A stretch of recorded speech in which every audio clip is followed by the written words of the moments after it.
So I was thinking about the psychology of the Penguin series, and three things stood out to me: grief, family, and how Oz treated men and women. Let me start with grief first. Grief is one of the underlining things on the show. Oz's mom dealt with grief, Sophia dealt with grief, Victor dealt with grief, and I should have dealt with grief.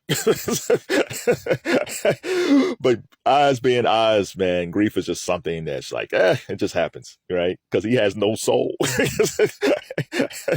So, Oz is the only one that never really dealt with it because he doesn't sense it. Of all of the characters, though, I think Victor dealt with it the best. And I think by the end of episode 8, I think he actually felt like he found solace in his grief, right?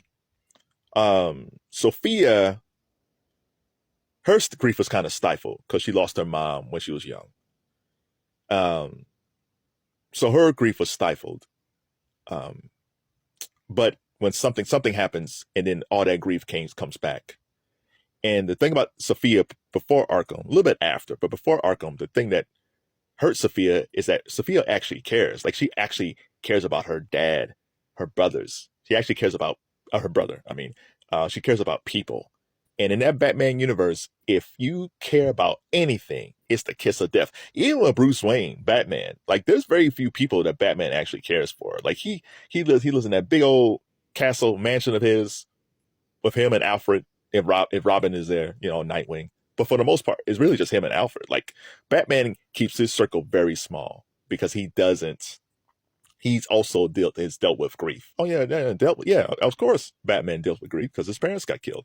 So yes, I guess the foundation of the Batman is grief. So it's actually part of the Penguin as well. So there's that. So now we got family. Sophia and Oz has a lot of things in common. But one of the main things they have in common is the love of their parents. Um, Oz loves his mom. His dad is non-existent. We don't even know anything about his father, but he loves his mom almost obsessively. Sophia loves her dad.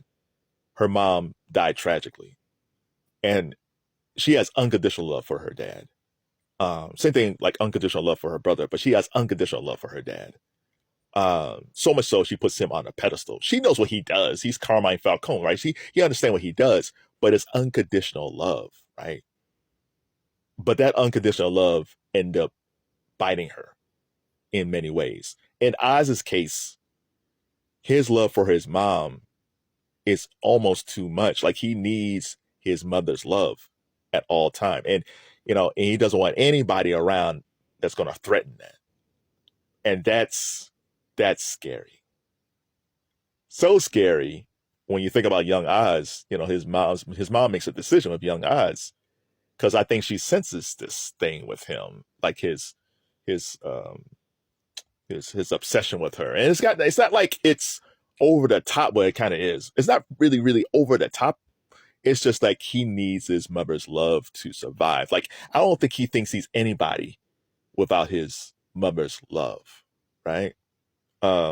Which brings me to the last part: how he treats men and treats women.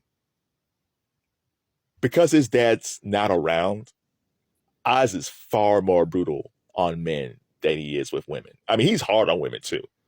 With women, it's more psychological, right? But with men, it's very physical. Um, it doesn't matter if you're family. It doesn't matter if you're friends. It doesn't matter if you're your enemy. It doesn't matter if you're guys who actually support him in the business. It doesn't matter if it's rival. It doesn't matter. Like, Oz is always out for Oz. And I think when it comes to males, because his dad wasn't there, there's a hole in him that can't be replaced. Like, the difference between him and Sophia was Sophia has memories of her mom. Like, she knew her mom. It wasn't like she was a baby when she passed away. She was a little girl when she passed away. So she had her mom and her dad in her life. I'm thinking that Oz's dad was never there. And there's a big hole that's yet to be filled. So his whole universe is his mother, right? He was there for his mother at the end, and he was there for his mom at the beginning. But in both circumstances, is it really good love? or something that he should actually let go at times because it's too tight. So when it comes to men, he is totally brutal on, no matter if he loves you or not, or his form of love. When it comes to women, because he has his love for his mom, it's all psychological. Like, he's not physically brutal with women, but it's a mental thing, right? Like, even with his girlfriend Eve. So there's the women that's around him is like his mom, Sofia, and his girlfriend Eve. And even with Eve, when you see Eve, there's a moment where Eve and Penguin are dancing, and you sense like this isn't a good situation. Like, he's happy, she's okay, but you wonder, like, mentally how she feels about that situation. Like, I know this guy needs me, but what am I to him now? And we just don't know. We just don't know. She just know he's happy, and I think she's fine with him being happy. But is she happy, or is she trapped in something she might not be able to get out of? So there's a lot of deep stuff in the Penguin. Like, but the whole Batman thing, I really didn't think about the Batman part, because the foundation of Batman, the foundation of Bruce Wayne was the killing of his parents. That's the foundation of all this. I guess the story of the whole Batman universe is just, if we know any of the backstories, it seems to be grief. So thanks for the Penguin. We get this thing with Sophia, and we get this thing with Victor, and we get this thing with Penguin and his mom. So what other things did you see in the Penguin that you don't think other people caught?